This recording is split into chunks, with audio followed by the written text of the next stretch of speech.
बिस्मिल्लाहिर्रहमानिर्रहीम। मेरा नाम खुरम फराचा है और मैं आपके लिए इंग्लिश फॉर फ्रीलांसर्स का कोर्स लेके आया हूँ नेक्स्ट स्टेज सॉल्यूशंस की जानिब से। तो देखते हैं कि आज का लेसन हमारा क्या है। जी, कॉन्ट्रैक्शंस हैं हमारे पास। सबसे पहले तो कॉन्ट्रैक्शंस बात करते हैं अभी क्या होते हैं। इसके बाद इम्पोर्टेंट ईडियम्स हैं, निहायत इम्पोर्टेंट चीज़ आज की।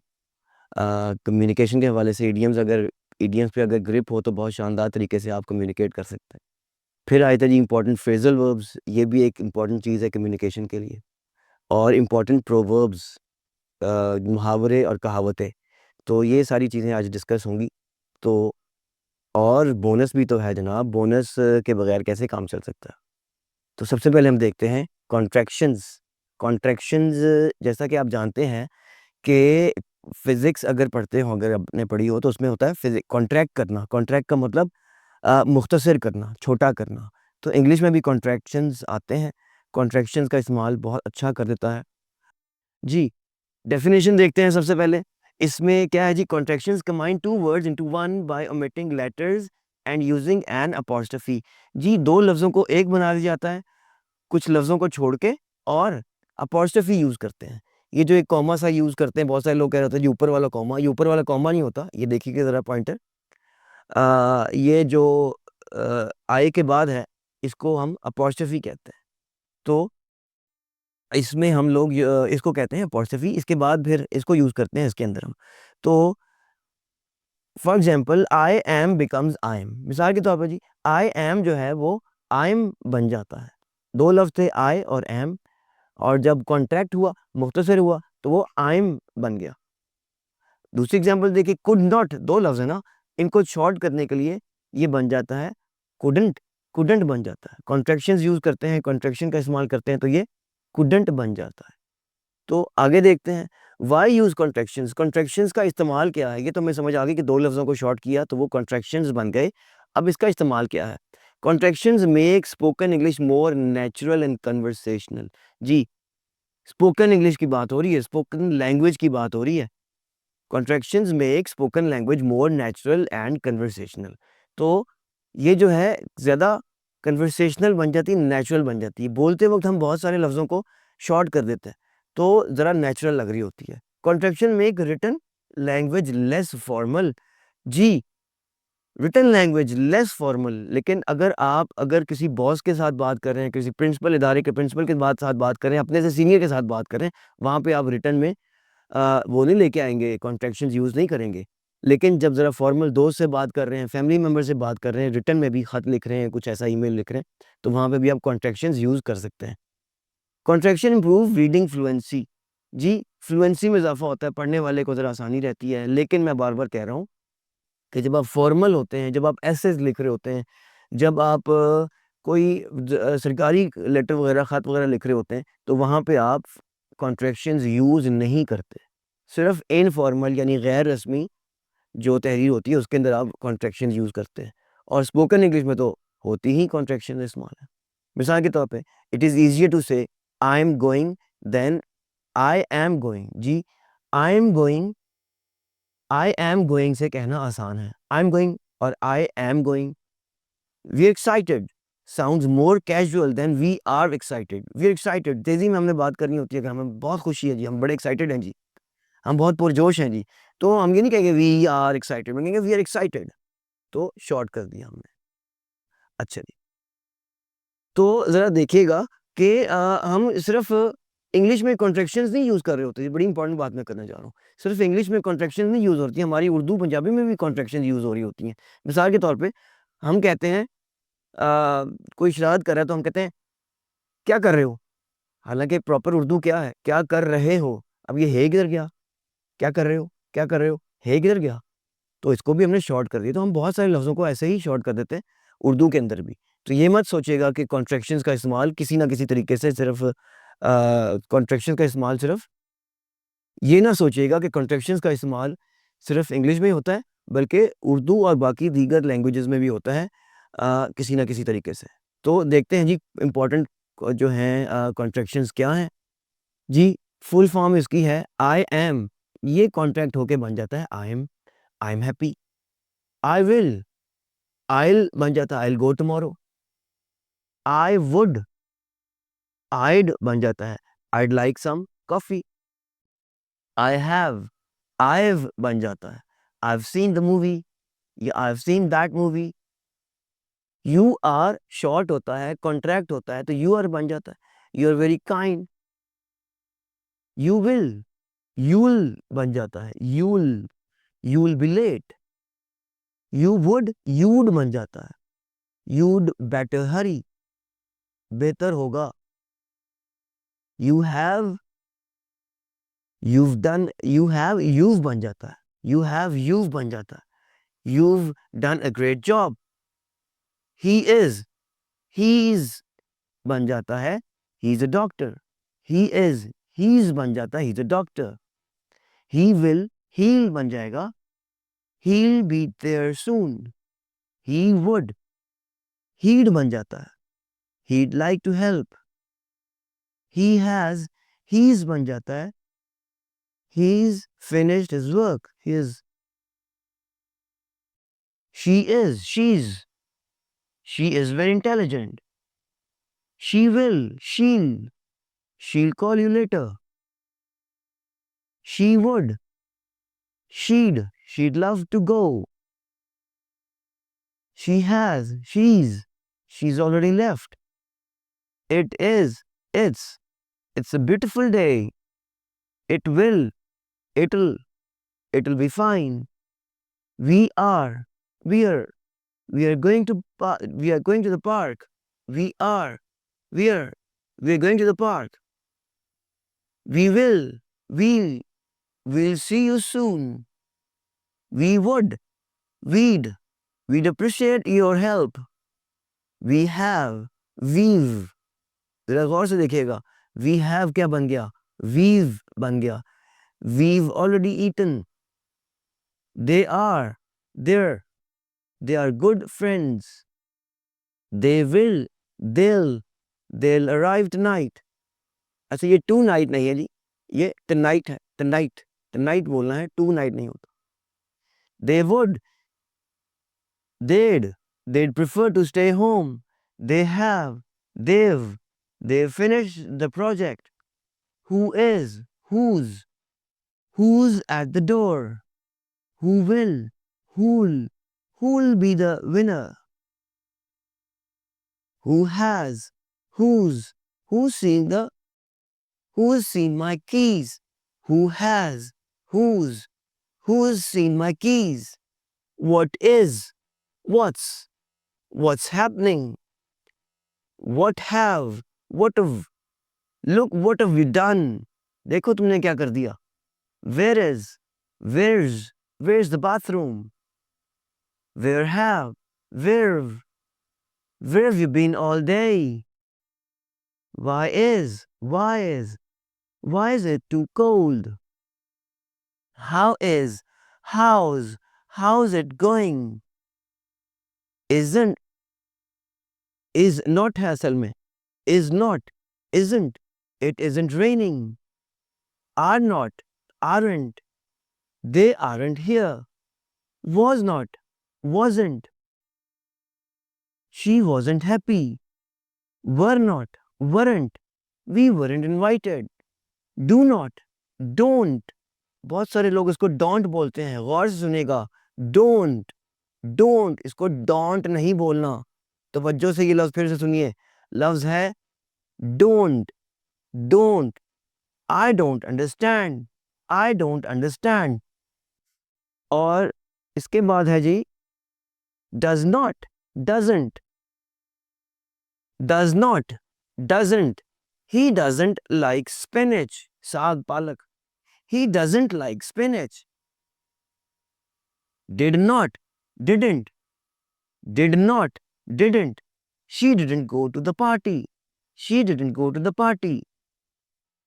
जी चंद मजीद रह गए cannot can't बन जाता है cannot देखें दो लफ्ज़ नहीं है एक लफ्ज़ है इकट्ठा लिखे जाता है can और not अगरचे देखने में दो लफ्ज़ हैं लेकिन लग रहे हैं कि ये दो लफ्ज़ हैं लेकिन लिखा इनको इकट्ठा जाता है can't I can't hear you could not couldn't I couldn't believe it would not wouldn't He wouldn't tell me. Should not, shouldn't, you shouldn't do that. Will not, won't, I won't give up. मैं हिम्मत नहीं हारूंगा. Have not, haven't, I haven't seen him lately. Has not, hasn't, she hasn't finished her homework. Had not, hadn't, I hadn't known about the meeting.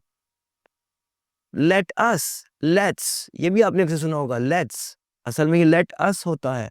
Let's go to the beach. असल में ये let us होता है. Let's go to the beach. साहिल समुंदर. और off the clock, यानी कि कहते हैं ना 5 o'clock, 7 o'clock, 8 o'clock. तो असल में ये जरा देखिएगा आखिरी ऑफ द क्लॉक होता है. तो हम ओ क्लॉक बोल रहे होते हैं. ओ क्लॉक, 7 o'clock, 8 o'clock, तो इट्स 5 o'clock. तो बहुत सारे लोग कहते हैं जी ओ का मतलब क्या है. कॉन्ट्रैक्शन है. ये भी एक इंपॉर्टेंट कॉन्ट्रैक्शन है. इंपॉर्टेंट कॉन्ट्रैक्शन है. तो लिहाजा इसको मैंने यहाँ पे ऐड किया हुआ है. देख लिया आपने कि ये सारे लफ्ज़ इनफॉर्मल इंग्लिश में यूज़ होते हैं. गैर रस्मी इंग्लिश में किसी सरकारी बड़े अफसर से या किसी जो है आपके ऑफिसर हैं, आपके बॉस हैं, कोई प्रिंसिपल है स्कूल के, कॉलेज के प्रिंसिपल हैं, उनसे आप कॉन्ट्रैक्शंस में बात नहीं करते. आप जब दोस्त यार के साथ बात कर रहे होते हैं, जो आप इनफॉर्मल इंग्लिश में हैं, जो फैमिली मेम्बर से बात कर रहे होते हैं, कन्वर्सेशन कर रहे होते हैं, उसमें तो स्पेशली आप कॉन्ट्रैक्शंस यूज़ करते हैं. लिखने में कॉन्ट्रैक्शंस फॉर्मल इंग्लिश में यूज़ नहीं होती. ये बात ज़हन में रखने वाली है. जी, अब आते हैं इडियम्स की तरफ. इडियम्स क्या होते हैं जनाब, ये देखते हैं. और इसमें आपको 35 सबसे अहम तरीन इडियम्स जो है मैंने सेलेक्ट किए हैं बड़ी मेहनत के साथ. इसको आपको यहाँ पे बताऊंगा, लेकिन पहले देखते हैं इडियम्स होते क्या हैं. अच्छी कम्युनिकेशन के लिए इडियम्स इस्तेमाल किए जाते हैं. What are idioms? इडियम्स क्या हैं? Idioms are expressions of phrases that have a meaning different from the literal meaning of the words. जी, असल मीनिंग से हट के कुछ ऐसे अल्फाज होते हैं, कुछ ऐसे अल्फाज का मजमुआ जो कि असल मतलब उसका कुछ और होता है और उसमें एक और बात छुपी हुई होती है. उसमें उसको समझना होता है. उसको जब हम इस्तेमाल करते हैं तो उसको हम इडियम कहते हैं. They are commonly used in English to make language more colourful and expressive. ये आमतौर पे लैंग्वेज को ज़्यादा बेहतर अच्छा बना देते हैं, उसमें रंग भर देते हैं, एक तरह से खुशनुमा लैंग्वेज लगती है. अभी हम इस्तेमाल करते हैं तो मैं आपको बताऊंगा, आपको खुद ब खुद चेंज नज़र आएगा. रेनिंग कैट्स एंड डॉग, पहली एग्जांपल इसकी. तो बज़ाहिर तो लगता है रेनिंग कैट्स एंड डॉग, कुत्तों और बिल्लियों की बारिश हो रही है. असल लफ्ज़ों को अगर हम देखें तो यही बात समझ में आती है, कुत्तों और बिल्लियों की बारिश हो रही है. लेकिन ये इसका मतलब नहीं है. ये आप बहुत पहले से जानते हैं. छोटे होते से ये आपने इडियम लाज़मी तौर पे सुना होगा. असल मतलब क्या है इसका भला? इट्स रेनिंग वेरी हेवीली, बहुत तेज़ बारिश हो रही है. रेनिंग कैट्स एंड डॉग, ये नहीं कि कुत्तों की और बिल्लियों की बारिश हो रही है, बल्कि बहुत तेज़ बारिश हो रही है. मिसाल के तौर पे, I forgot my umbrella and it started raining cats and dog. मैं अपनी छतरी भूल गया और बहुत तेज़ बारिश शुरू हो गई. अब अगर इसको लिटरल मीनिंग लिया जाए, असल लफ्ज़ों का मतलब लिया जाए, मैं अपनी छतरी भूल गया और कुत्तों और बिल्लियों की बारिश शुरू हो गई, ये तो कोई बात ना हुई. क्योंकि असल लफ्ज़ में तो हमने लाना ही नहीं, असल लफ्ज़ों के मतलब में तो हमने जाना ही नहीं. रेनिंग कैट्स एंड डॉग में एक मतलब छुपा हुआ है, इसका मतलब है बहुत तेज़ बारिश होना. तो क्या बन जाएगा जी? आई फॉरगॉट माय अम्ब्रेला, मैं अपनी छतरी भूल गया और बहुत तेज़ बारिश शुरू हो गई, ना कि कुत्तों और बिल्लियों की बारिश शुरू हो गई. एक और एग्ज़ाम्पल जी, let the cat out of the bag. बिल्ली को बस्ते से बाहर निकालो, बैग से बाहर निकालो. Opening a bag and a cat jumping out. जी, दरवाज़ा बस्ता खोलो. जी, बस्ता खोलो और बिल्ली को बस्ते में से बाहर निकालो. बैग खोलो और बिल्ली को बैग में से बाहर निकालो. असल मतलब तो इसका यही है. असल लफ्ज़ों पे अगर हम जाएँ तो इसका मतलब यही है. लेकिन इसके अंदर मतलब क्या छुपा हुआ है? To reveal the secret. जी, कोई सीक्रेट, कोई राज़ अफ़शा करना, कोई राज़ बताना. तो she let the cat out of bag about the surprise party. जनाब, इसका मतलब ये है कि कोई राज़ अफ़शा करना, कोई सीक्रेट बताना. She let the cat out of bag about the surprise party, यानी सरप्राइज पार्टी जो थी उसमें उसके बारे में उसने बता दिया. सरप्राइज पार्टी के बारे में उसने बता दिया. एग्जाम्पल 3, किक द बकेट, ये बहुत इंटरेस्टिंग है जी। किक द बकेट, बकेट यानी बाल्टी, और किक द बकेट यानी बाल्टी को ठोकर मारना, बाल्टी को ठुड्डा मारना, बाल्टी को पाँव मारना। अब ये इसका क्या मतलब है जी? Someone physically kick the bucket with his foot, यानी किसी ने अपने पैर से बाल्टी को किक किया, उसको मारा, उसको लात रसीद की। लेकिन नहीं जनाब, गैस करें क्या मतलब हो सकता है किक द बकेट का? गैस करें जी। जनाब, टू डाई, ख़त्म हो जाना, मर जाना, किसी चीज़ का ख़राब हो जाना, यानी वो मज़ीद अब इस्तेमाल के लिए इस्तेमाल नहीं आ सकती। मज़ीद अब इस्तेमाल में वो नहीं आ सकती। तो किसी बंदे की डेथ हो जाना या मज़ीद किसी चीज़ का इस्तेमाल के काबिल ना रहना, क्या कहते हैं? Kick the bucket. मिसाल के तौर पे जी, the old TV finally kick the bucket.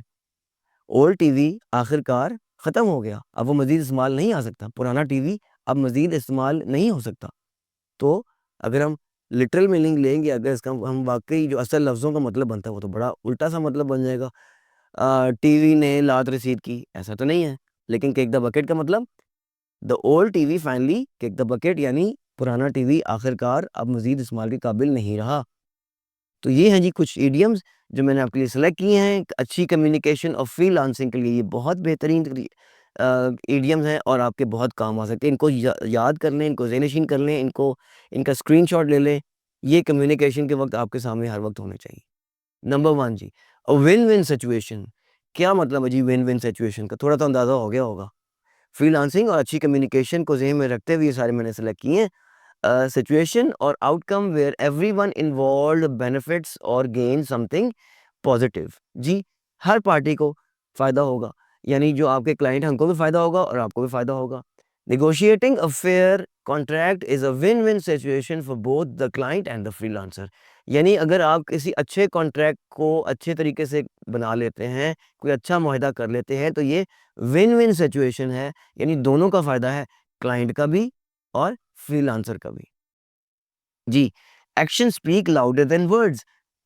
What someone does is more important than what they say. यानी कि आपका जो काम है वो आपके लफ्ज़ों से ज़्यादा बेहतर तरीके से नज़र आता है। ये नहीं कि आप बातें करते रहते हैं। तो असल में आपका काम जो है ना वो ज़्यादा इम्पोर्टेंट है, इसका मतलब ये है। He promised to finish the project in time. उसने वादा कर लिया कि प्रोजेक्ट को, मंसूबे को वक़्त पे ख़त्म करेगा, but action speak louder than words. लेकिन असल बात तो बाद में पता चलेगी कि उसके अब काम से बना रहेगा कि क्या उसने सिर्फ़ ज़ुबानी कलामी बात की थी या उसने काम करके भी दिखाया। तो he promised to finish the project on time, but action speak louder than words, so I will believe it when I see it. लेकिन चूँकि एक्शंस जो हैं, काम जो है वो ज़्यादा नज़र आता है, इसलिए मैं तो उसका जब काम मुकम्मल हो जाएगा तब देखूँगा। एट द 11th आवर, क्या मतलब? आखिरी वक़्त पे मीटिंग चेंज हो गई, आखिरी वक़्त पे स्क्रिप्ट चेंज हो गया, आखिरी वक़्त पे कॉन्ट्रैक्ट चेंज हो गया। तो देखते हैं नहीं, at the last possible moment the client requested major changes at the 11th hour. जी, क्लाइंट ने कहा कि ये कुछ बड़ी-बड़ी चेंजेस कर दो, आखिरी वक़्त पे उसने कहा। See the big picture to understand the overall context और perspective of a situation। जी, ज़रा मुकम्मल तौर पर चीज़ को देखना, ज़रा वाज़े तौर पे चीज़ को देखना। It is important to see the big picture and understand how your individual tasks contribute to the overall project। जी, मुकम्मल तौर पे, वाज़े तौर पे प्रोजेक्ट को देखना ज़्यादा बेहतर है, ताकि आप जो प्रोजेक्ट है उसको अच्छी तरह से समझ सकें। बीट अराउंड द बुश, बिला वजह की इधर-उधर की बात करना। To avoid talking directly about the main point. जी, मेन पॉइंट से हट के बात करना। Stop beating around the bush. फजूल इधर-उधर की बातें करने से बाज आ जाओ and tell me what you really want to discuss, और साफ-साफ बताओ तुम क्या डिस्कस करना चाहते हो। Beating a dead horse, to waste time trying to revive और improve a situation that is clearly hopeless. बिला वजह किसी काम में लगे रहना, अच्छी तरह पता है कि इसका कोई फायदा नहीं है और तुम फिर भी वो काम करते चले जा रहे हो, तो क्या कहते हैं जी? Beating a dead horse. Continue to argue with the client about the budget is like beating a dead horse. Client से बजट में बात करना बिला वजह है, कोई फायदा नहीं है। They are not going to budge, यानी आपको वो मजीद फायदा नहीं देंगे। बॉटम लाइन जी, असल बात क्या है? बॉटम लाइन क्या है इसकी? द एसेंशियल पॉइंट, मेन बात, the most important thing the bottom line is that we need to increase our profit margin. असल बात यह है कि हम अपना प्रॉफिट मार्जिन बढ़ाना चाहते हैं, उसमें इजाफा करना चाहते हैं।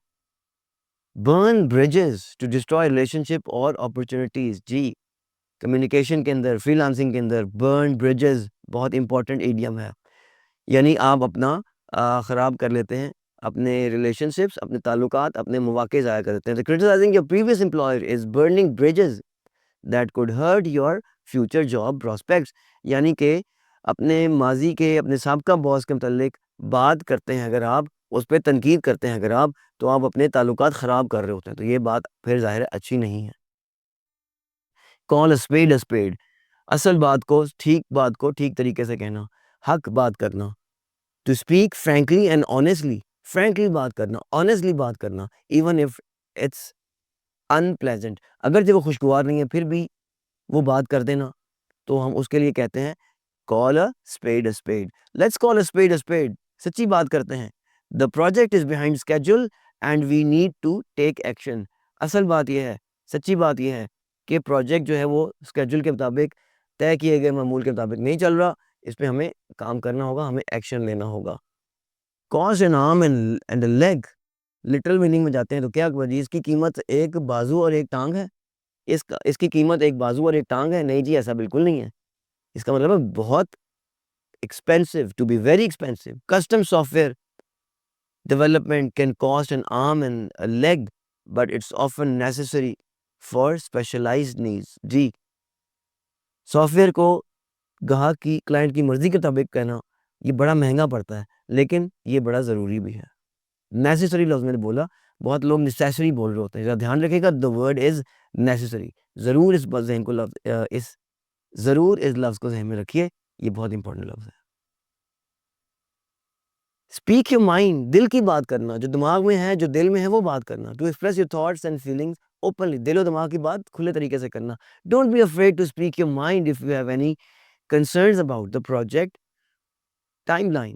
Don't be afraid to speak your mind if you have any concerns about the project timeline। बिल्कुल मत घबराएं अपने दिल की बात करने से, अगर आपको लगता है कि ये प्रोजेक्ट जो है अपने वक्त के मुताबिक नहीं हो रहा। ड्रॉ अ ब्लैंक, बिल्कुल भूल जाना कोई बात। To be unable to remember something, कोई बात भूल जाना, कोई बात ज़हन में ना आना, बिल्कुल चुप भी कर देना। I draw a blank when the client asks about my experience with the CRM। I draw a blank when the client asked about my experience with a specific CRM। जब एक क्लाइंट ने मेरे CRM के मतलब पूछा, ख़ास किस्म के प्रोजेक्ट के बारे में पूछा, काम के मतलब पूछा, तो मैं बिल्कुल चुप कर गया, मुझे पता ही लगा जी कि इसका जवाब क्या है। Easier said than done। जी, कहना आसान है, करना मुश्किल है।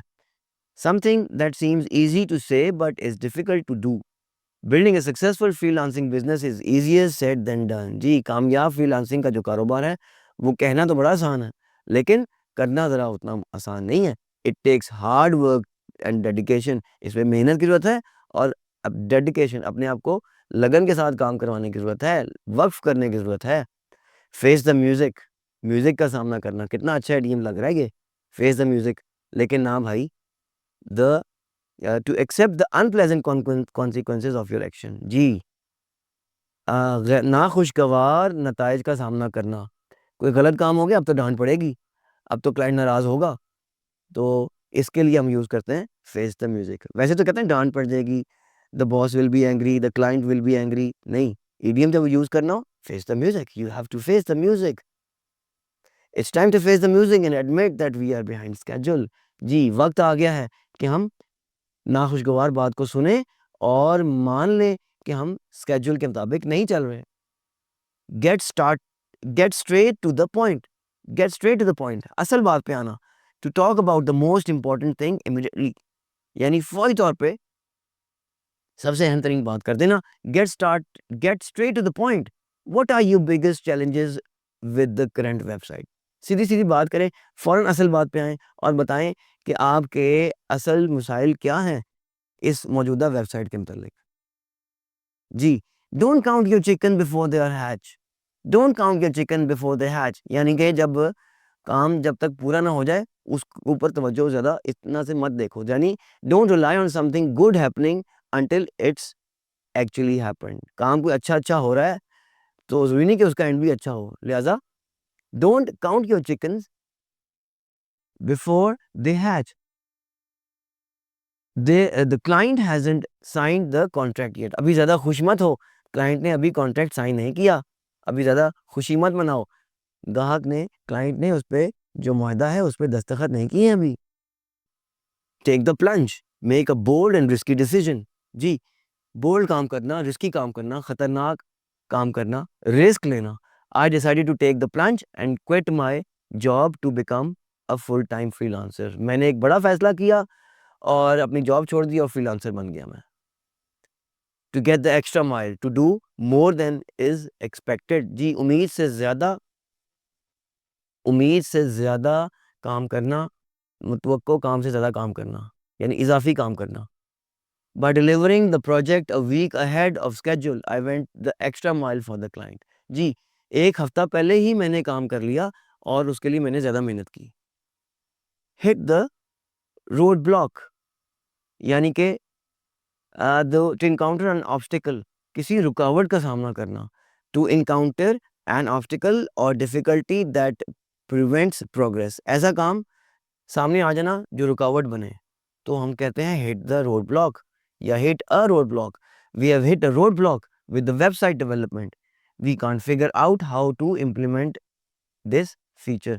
हमारे वेबसाइट के काम में रुकावट आ रही है, अब समझ नहीं आ रही है कि ये इस चीज़ का इजाफा कैसे करें। जैसे क्लाइंट कहता है ना जी इसमें ये भी ऐड कर दें, इसमें ये भी ऐड कर दें, तो वो तो कहता है, लेकिन वो जब ऐड करने आते हैं तो उसमें मुश्किल आ जाती है। तो ये तो कह रहा है कि हमें सब समझ नहीं आ रही कि क्लाइंट ने अब जो काम कहा उसको हम कैसे ऐड करें। We have hit a road block. In a nutshell जी, मुख्तसरन, इन अ फ्यू वर्ड्स, मुख्तसरन ये कहते नहीं एंड कंक्लूजन के वक्त हम कहते हैं in a nutshell. In a nutshell the client is looking for the social media manager with experience in content creation. जी, मुख्तसरन ये कि जो सोशल मीडिया क्लाइंट जो है वो सोशल मीडिया का मैनेजर ढूंढ रहा है जिसके पास एक्सपीरियंस भी हो। Start from the scratch start from the scratch start from the scratch. तो इडियम है जी, to begin something again from the beginning. कोई काम दोबारा स्टार्ट करना, सारा काम कर लिया जी अब मुझे दोबारा करना पड़ेगा, तो हम कहते हैं क्या, start from the scratch.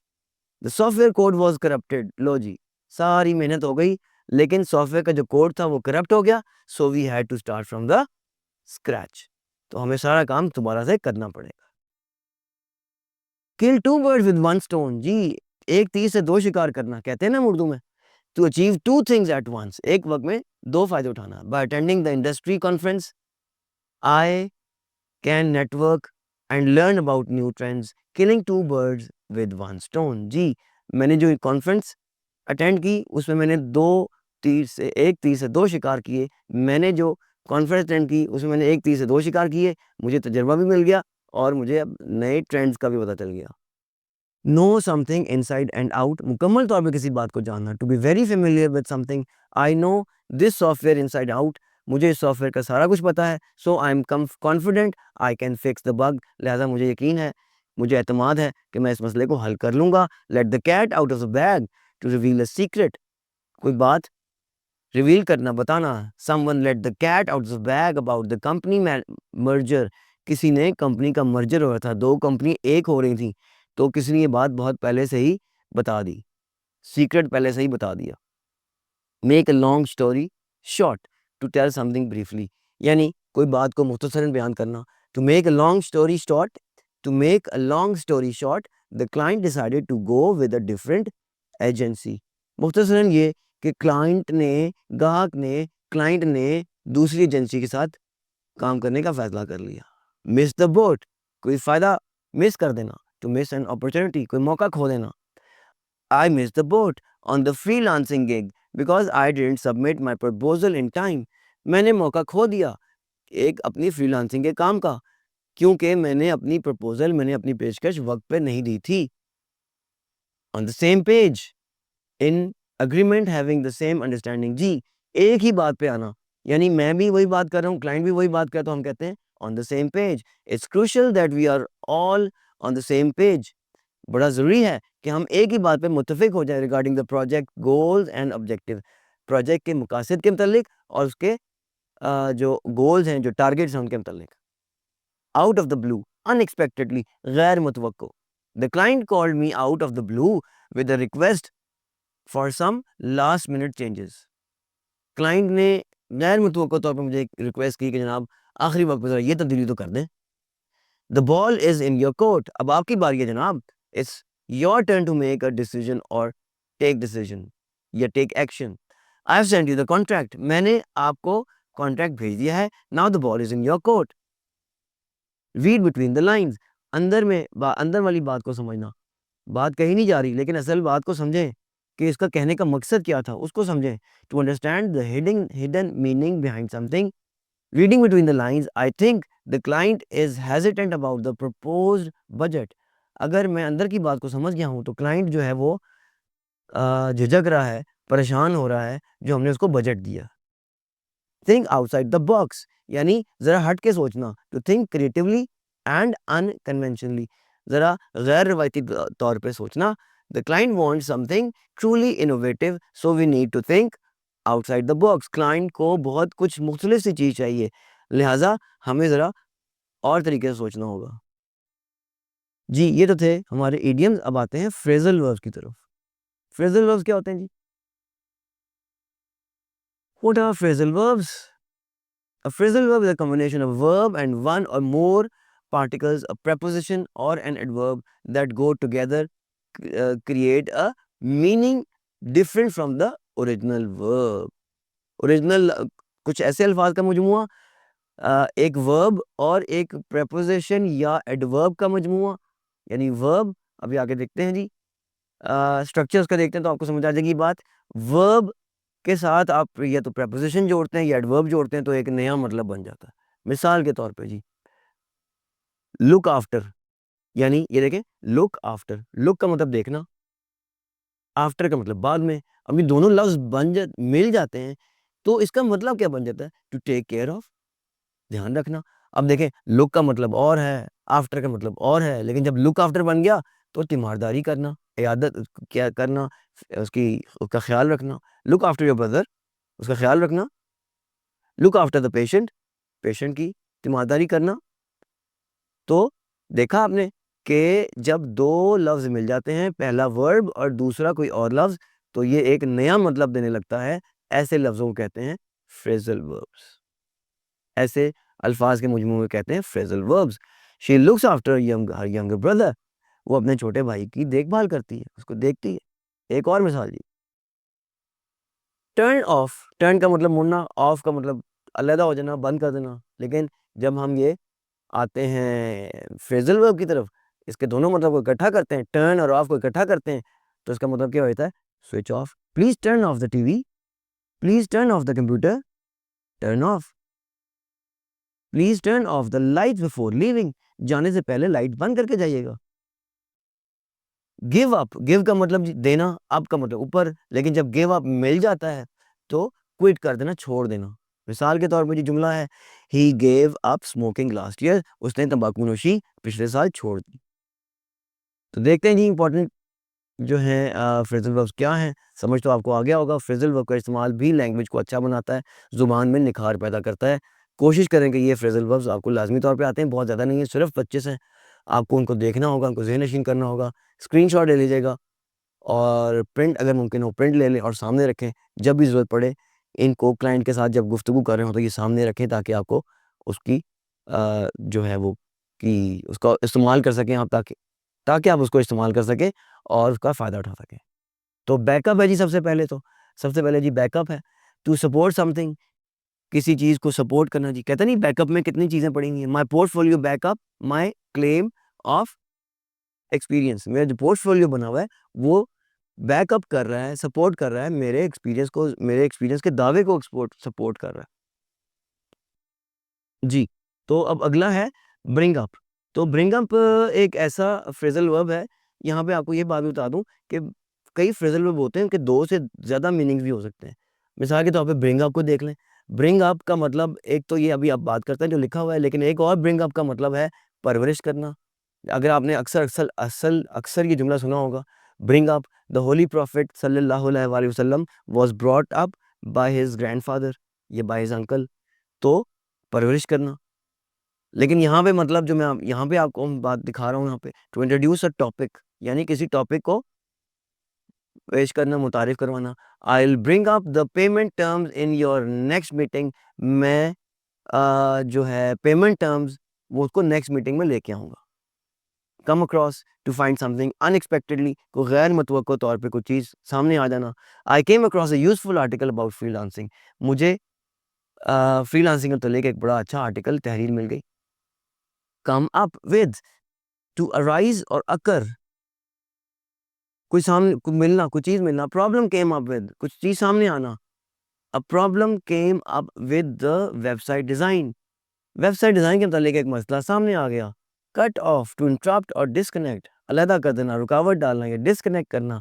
The phone call was cut off before I could ask my question, मेरे सवाल करने से पहले जो फ़ोन है वो कट गया, बात पूरी नहीं हो पाई। फॉलो अप जी, टू कॉन्टैक्ट समवन, ये बहुत इंपॉर्टेंट जी। फॉलो अप तो फ्रीलांसिंग में बहुत इंपॉर्टेंट है। आप किसी को कोई प्रपोजल भेजते हैं, कोई बात करते हैं, वो आगे से जवाब नहीं दे रहा होता, तो आप उसके लिए क्या करते हैं जी, फॉलो अप करते हैं, दोबारा पूछते हैं, हाँ जी क्या बना, हाँ जी क्या ख्याल है।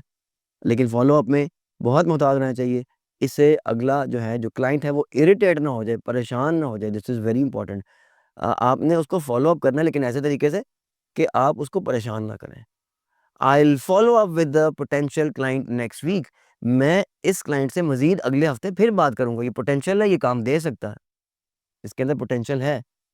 Get back to return to something जी, वापस किसी बात पे आना। I will get back to you with a quote by the end of the day जी, जब दिन खत्म होगा, शाम तक, दोपहर तक, शाम तक, या जब तक दफ्तर के आखिरी औकात तक, मैं आपसे दोबारा रब्ता करूँगा और आपको मज़ीद बताऊँगा।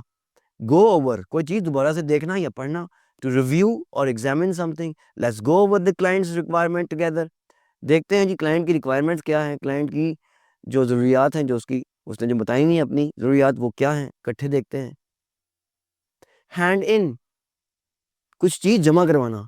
To submit something, I will hand in the final draft of the article tomorrow, मैं कल असल जो आर्टिकल है, असल तहरीर जो है, जो फाइनल की है मैंने, वो आपको मैं कल दिखाऊंगा, कल आपके हवाले करूंगा। Keep up with, to stay up to date, यानी मौके के मुताबिक काम, मौके मुताबिक रहना, अप टू डेट रहना। It is important to keep up with industry trends जी, इंडस्ट्री में जो ट्रेंड्स चल रहे हैं उसके मुताबिक हमें चलना चाहिए। लुक इनटू, देखना, तहकीक करना। To research something, I look into the availability of the software, मैं सॉफ्टवेयर की अवेलेबिलिटी में ज़रा तहकीक करता हूँ कि ये है भी कि नहीं है। लुक फॉरवर्ड टू, बहुत अच्छा, ये एक इडियम है। लुक फॉरवर्ड टू, किसी अच्छे वक्त का इंतजार करना, ये लाजमी आपको आना चाहिए। To anticipate something with pleasure, खुशी से किसी चीज़ को, किसी अच्छी वक्त, किसी अच्छी चीज़ का इंतजार करना। I look forward to hearing from you soon, मैं इंतज़ार करूँगा आपकी तरफ से दोबारा कोई बातचीत हो। अच्छा, लुक फॉरवर्ड टू के मुतालिक ज़रा गौर कीजिएगा, ये देखिए ज़रा सबसे ऊपर, टू के बाद वर्ब की पहली फॉर्म आई हुई है, टू कीप। लेकिन जब लुक फॉरवर्ड टू आ जाए तो उसके आगे जो वर्ब लगता है वो आईएनजी वाला वर्ब लगता है। I look forward to hearing, ऊपर टू के बाद लगी थी कीप यानी पहली फॉर्म, अब टू के बाद लग रही है हियरिंग आईएनजी वाली फॉर्म, क्योंकि ये सिर्फ टू नहीं है, लुक फॉरवर्ड टू है। I look forward to hearing from you soon, बहुत इंपॉर्टेंट बात ध्यान में रखिएगा। Map out, to plan something in detail जी, कोई प्लान करना, कोई बात को तय करना, हाँ जी जरा इसको प्लानिंग तो कर लें। Let's map out the project plan together, आओ इस मंसूबे के मुतालिक प्लानिंग करते हैं। नैरो डाउन, उसको रिड्यूस करना, रिड्यूस द ऑप्शन, अगर 10 हैं तो उसको 5 में लेके आना, 4 में लेके आना। Let's narrow down our list of potential clients, आइए अपने जो अच्छे क्लाइंट्स हैं उनकी लिस्ट को नैरो डाउन करते हैं। वैसे तो हमारे पास 20 क्लाइंट्स हैं, लेकिन ज़रा अच्छे वाले इनमें से कौन है, उसको, इस लिस्ट को हम नैरो डाउन करते हैं। तो नैरो डाउन एक अच्छा फ्रेजल वर्ब है। पास ऑन, हवाले करना, टू डिक्लाइन और रिफ्यूज समथिंग जी, किसी बात को रद्द कर देना। I had to pass on the project because I didn't have the time, मुझे ये प्रोजेक्ट छोड़ना पड़ा क्योंकि क्योंकि मेरे पास वक्त नहीं था। पॉइंट आउट, हवाले करना, निशानदही करना, to draw attention. I like to point out a few areas for improvement, मैं कुछ ऐसे ऐसे पॉइंट्स हैं, ऐसी जगह हैं जहाँ पे बेहतरी आ सकती है, मैं उसको पॉइंट आउट करूँगा। रीच आउट, किसी से रब्ता करना। I reach out to the client to schedule a meeting, मैं क्लाइंट के साथ मीटिंग स्केड्यूल करने के लिए उससे रब्ता करूँगा। Set up to arrange something, जी कुछ बनाना, कुछ सेट करना। Let's set up a meeting with the design team. चलें जी, डिज़ाइन टीम के साथ मीटिंग करते हैं। Take on to accept a responsibility. I take on the website redesign project. मैं ये ज़िम्मेदारी लेता हूँ, मैं ये ज़िम्मेदारी कबूल करता हूँ कि मैं वेबसाइट को रीडिज़ाइन करूँगा, दोबारा से बनाऊँगा। ये जो नया प्रोजेक्ट आया उसको मैं उसकी ज़िम्मेदारी लेता हूँ। टॉक ओवर, गुफ्तगू करना। Let's talk over the project requirements. आइए इस जो प्रोजेक्ट की है रिक्वायरमेंट्स के बारे में बात करते हैं। थिंक ओवर, दोबारा सोचना, मज़ीद सोचना। I'll think over your proposal and get back to you. मैं आपकी बात को मज़ीद सोचूँगा और वापस आपसे दोबारा से आपसे रब्ता करूँगा। टर्न डाउन, टू रिजेक्ट और रिफ्यूज़ समथिंग। किसी बात को रिजेक्ट कर देना, माज़रत कर लेना। I had to turn down the job after I had to turn down the job offer because the pay was too low. मैं ये ऑफर जॉब की कबूल नहीं करूँगा क्योंकि सैलरी बहुत कम है। Zero in, to focus attention और something specific. To focus attention on something specific, किसी खास बात पे पूरी तवज्जो देना। Let's zero in the clients, let's zero in on the clients की ऑब्जेक्टिव। जी असल मकासद की तरफ पूरी तवज्जो दें। ब्लाइंड टू, बेखबर होना, बेखबर होना। अनअवेयर ऑफ समथिंग, किसी बात से बेखबर होना। He is blind to his own mistakes, वो अपनी खामियों से बेखबर है। ये इंपॉर्टेंट इंडिया में ये आपको आना चाहिए। फ्रेजल वर्ब है, ये आपको लाजमी आवाज़ पे आना चाहिए। पुट ऑफ, टू पोस्टपोन और डिले समथिंग, मुलतवी कर देना। We had to put off the meeting until next week, हमें ये जो मीटिंग है ये अगले हफ्ते तक मुलतवी कर देनी पड़ी। प्रोवर्ब्स, कहावतें बड़ी इंपॉर्टेंट। 15 बेहतरीन प्रोवर्ब्स कम्युनिकेशन के लिए, अच्छी कम्युनिकेशन के लिए और फ्रीलांसिंग के लिए मैं लेके आया हूँ। लेकिन पहले देखिए प्रोवर्ब्स होते क्या हैं। A proverb is a short well known saying that gives advice, wisdom और a general truth about life. जी छोटी सी कोई अच्छी बात, कोई ऐसी मुख्तसर बात जिसके अंदर कोई बहुत शानदार ज़िंदगी का तजर्बा हो और उसको हम बयान कर दें। Proverbs often come before cultural traditions, ये आमतौर पर रिवायात से आते हैं। And are used to teach important lesson in a simple way, और इंपॉर्टेंट लेसन्स, इंपॉर्टेंट सबक सिखाने के लिए मुख्तसर तरीन तरीके से हम ये यूज़ करते हैं। जी मिसाल के तौर पे a stitch in time save nine, आपने बेशुमार दफ़ा सुना होगा। Solving a small problem early can prevent bigger problem later, छोटे से मसले को पहले ही हल कर लें ना, बाद में ये ना हो कि वो बड़ा मसला बन जाए। तो क्या यूज़ करते हैं, पूरी कहानी सुनाने से बेहतर है हम ये प्रोवर्ब यूज़ कर लें।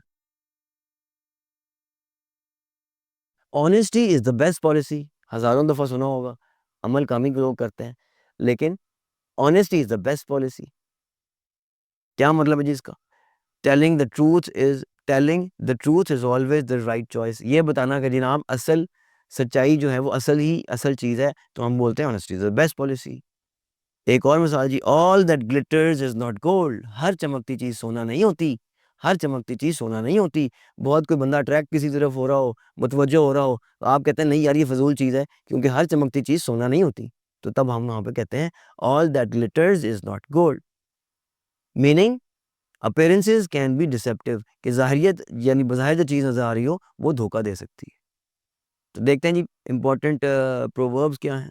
अ bird in the hand is worth two in the bush, यानी दो से एक भली। परिंदा कोई बैठा हो, जब दो परिंदे बैठे हुए हैं दरख्त पे, शाख पे, वो तो आपके फ़ायदे के नहीं है। जो आपके हाथ में एक परिंदा है वो ज़्यादा फ़ायदे का है। तो दो से एक भली कहते हैं ना। It's tempting to chase big projects, but remember a bird in the hand is worth two in the bush. Finish what you have started, या फिनिश व्हाट यू स्टार्टेड। जो काम शुरू किया उसको ख़त्म कर लो, नए कामों के पीछे मत भागो, जो काम शुरू किया उसको ख़त्म कर लो। A journey of 1,000 miles begin with a single step. हज़ारों मीलों का जो सफ़र है वो एक कदम से, पहले कदम से शुरू होता है। Starting your freelancing career can seem daunting. Freelancing का जो आपका करियर है ये बड़ा मुश्किल नज़र आता है बज़ाहिर, लेकिन हज़ारों मील का सफ़र पहले कदम से ही शुरू होता है।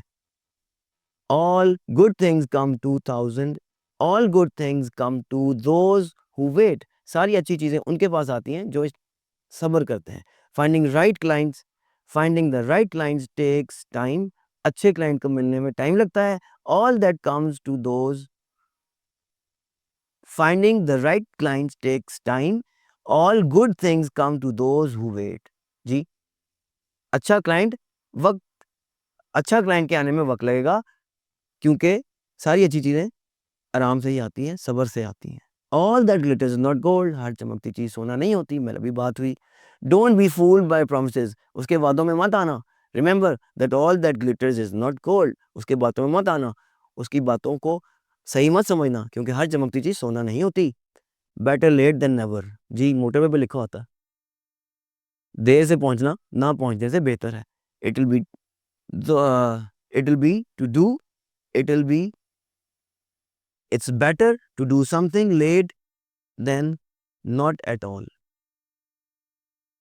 Though the deadline was tight, अगरचे डेडलाइन बहुत ज़्यादा थी, बड़ी मुश्किल थी, बहुत कम टाइम था, submitting the proposal even late was better late than never, लेकिन मैंने बाद में भी ताख़ीर के बाद वो प्रपोजल जमा करा दिया, क्योंकि कम से कम देर से पहुंचना ना पहुंचने से बेहतर है। देर से जमा करवाया तो इससे ये बेहतर हो गया ना जमा कराने से। Don't bite the hand that feeds you, जिस शाख पे बैठो उसको मत काटो। It's important not to bite the hand that feed you, अहम है कि जिस शाख पे बैठो उसको मत काटो, specially when the dealing with long term clients, खास तौर पे जो लॉन्ग टर्म क्लाइंट्स हैं उनके साथ डीलिंग अपनी ख़राब मत करो। Don't burn your bridges, don't destroy relationship as they may be useful to the future, यानी अपने ताल्लुकात ख़राब मत करो क्योंकि उसका मुस्तकबिल में फ़ायदा हो सकता है। Maintaining good relationship with past clients is crucial, साबका क्लाइंट के साथ अच्छे ताल्लुकात कायम रखना बड़े फ़ायदे की चीज़ है। डोंट बर्न योर ब्रिजेस, अपने ताल्लुकात ख़राब मत करो। Early bird get the worm, जी अर्ली बर्ड यानी सुबह-सुबह जो परिंदा जो पहले उठ जाता है, उसको कीड़ा उसको मिलता है खाने के लिए। तो responding quickly to client inquiries can help the early bird get the worm, जल्दी से रिस्पॉन्ड कर दो उसकी इंक्वायरी को, क्लाइंट की इंक्वायरी को, क्योंकि जो पहले रिस्पॉन्ड करेगा उसी को प्रोजेक्ट मिलेगा। ईज़ी कम ईज़ी गो, जो चीज़ जल्दी आती है जल्दी चली जाती है, ये बहुत इंपॉर्टेंट प्रोवर्ब है। जो चीज़ जल्दी आती है वो जल्दी चली भी आती है। Be careful with quick profits, बहुत क्विक प्रॉफिट जो आते हैं उनका उनमें एहतियात करो। बहुत जल्दी जो फ़ायदे हो रहे होते हैं, बहुत जल्दी-जल्दी जो फ़ायदे हो रहे होते हैं उनमें एहतियात करो, क्योंकि जो चीज़ जल्दी आती है, जल्दी चली भी आती है। फॉर्च्यून फेवर्स द बोल्ड, बहादुर लोगों को किस्मत साथ देती है। बहादुर लोगों को किस्मत साथ देती है। Taking the plunge into freelancing requires courage, freelancing में आना हौसले की ज़रूरत है इसमें, क्योंकि जो किस्मत है वो बहादुरों का साथ ही देती है। Give credit where credit is due, जिसकी मेहनत बनती है उसका ज़िक्र किया जाए। ये नहीं कि काम किसी ने किया और मेहनत उसका जो सिला है या उसकी जो तारीफ़ है वो आप ले रहे हैं। माने कि जनाब ये काम उसने किया है, ये सारी तारीफ़ उसी के लिए है, या कोई इनाम मिले तो सारा इनाम उसका है। Always give credit where credit is due, हमेशा जिनका हक बनता है उनको दिया जाए, specially when collaborating with other freelancers. जब दूसरे फ्रीलांसर्स के साथ आप बातचीत कर रहे होते हैं तो उनके साथ राब्ते में रहें और उनको बताएँ कि जनाब ये उन्हीं के वजह से हुआ है। Honesty is the best policy, बड़े अरसे से सुना, छोटे होते सुना। टेलिंग द ट्रूथ, सच्चाई बताना, honesty is the best policy when dealing with clients, जब क्लाइंट के साथ डील करें तो ऑनेस्टी बेहतरीन चीज़ है। Even when delivering bad news, जब आप बुरी न खबर सुना रहे हो तो फिर भी ऑनेस्ट रहें, इधर-उधर की बात ना करें, सच बताएँ। लुक बिफोर यू लीप, छलांग मारने से पहले देखो। वो कहते हैं ना, पहले तोलो फिर बोलो, तो ये उसी की इंग्लिश है। Look before you leap, before accepting a project, project कबूल करने से पहले लुक बिफोर यू लीप, पहले उसको तोल लो, फिर देखो कैसा प्रोजेक्ट है। And carefully review the contract terms, और बहुत एहतियात के साथ जो कॉन्ट्रैक्ट है, जो मुआहदा है उसके ऊपर दस्तखत करो, उसको देखो। Make hay while the sun shine, जी बहती गंगा में हाथ धो लेना, फ़ायदा हो रहा है, टाइम है अभी तो उसका फ़ायदा उठाओ, वक़्त का फ़ायदा उठाओ। When client work is when client work is plentiful, make hay while the sun shine and save the learners time, यानी जब क्लाइंट का काम ज़्यादा हो तो उसका फ़ायदा उठाओ और उससे भरपूर तरीके से अर्निंग करो। Rome was not built in a day. जी, बड़ा मशहूर। रोम एक दिन में नहीं बना। यानी अगर आप कहते हैं जी फला या अगर आप देखते हैं कि फलाँ बंदा तो बहुत मशहूर हो गया है, वो तो बहुत कामयाब जा रहा है, तो फिर आप कहते हैं नहीं भई, उसकी कामयाबी के पीछे उसकी मेहनत तो देखो, क्योंकि रोम एक दिन में नहीं बना था। ये रोम की रियासत या जो सल्तनत थी वो एक दिन में नहीं बनी थी। Building a successful freelance business building a successful freelance business takes time. कामयाबी अच्छा कामयाब फ्रीलांस का काम करने के लिए वक़्त लगता है, क्योंकि रोम भी एक दिन में नहीं बना था। जी, तो अब आते हैं बोनस की तरफ। तो बोनस में जी पैंग्राम्स, पैंग्राम्स क्या होते हैं जी? A pangram is a sentence that uses every letter of the alphabet at least once. यानी कि अल्फ़ाबेट यानी पूरी एबीसी का हर लेटर जो है वो जुमले में एक दफ़ा कम से कम आ जाता है। मिसाल के तौर पर जी, बड़ा मशहूर पैंग्राम आपने पहले अगर सुना होगा, अगर आप टाइपिंग सीखते रहे हैं तो। The quick brown fox jumps over a lazy dog. देखिए पूरी एबीसी इसके अंदर आ रही है। ए से लेके ज़ी तक सारे अल्फ़ाबेट्स इसके अंदर मौजूद हैं। ये देखिए ए है, ये बी है, सी है डी है, तो सारे अल्फ़ाबेट इसमें आपको नज़र आएँगे। इस ऐसे जुमले को कहते हैं पैंग्राम। एक और भी है, the 5 boxing wizards jump quickly, इसके अंदर भी सारी आपको एबीसी नज़र आएगी। Crazy Frederick bought a box of donuts for his 6 new jays. जी, तो इसके अंदर भी पूरी एबीसी नज़र आएगी। एक पैंग्राम की एक और मिसाल है आपके सामने। और जनाब ये थी हमारी आखिरी स्लाइड। आपका बहुत-बहुत शुक्रिया। अगले लेक्चर में दोबारा मुलाकात होती है। आपका बहुत शुक्रिया। अस्सलाम वालेकुम।